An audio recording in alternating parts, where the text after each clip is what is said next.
മറ്റു വാർത്തയിലേക്ക് സൗദിയിൽ അനധികൃത താമസക്കാരെ കണ്ടെത്തുന്നതിനുള്ള തെരച്ചിൽ ശക്തമാക്കുമെന്ന് ജവാസത്ത് മേധാവി അറിയിച്ചു.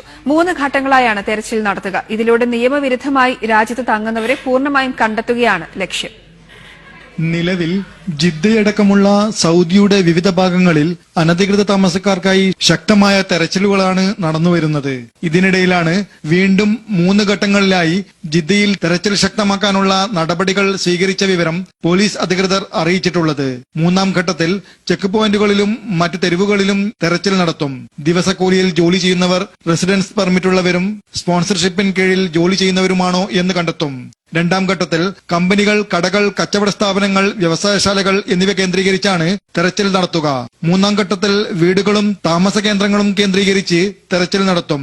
കമ്പനികൾ, കടകൾ, കച്ചവട സ്ഥാപനങ്ങൾ, വ്യവസായശാലകൾ, നിയമവിരുദ്ധർ ഒളിച്ചു കഴിയാൻ സാധ്യതയുള്ള വിദൂര സ്ഥലങ്ങൾ, ഇസ്തിരാഹ തുടങ്ങിയ സ്ഥലങ്ങളിലും തെരച്ചിൽ നടത്തും. ഹൈവേകളിൽ വാഹന പരിശോധനയ്ക്ക് സ്പെഷ്യൽ പ്രൊട്ടക്ഷൻ ഫോഴ്സ് രൂപീകരിച്ചിട്ടുണ്ട്.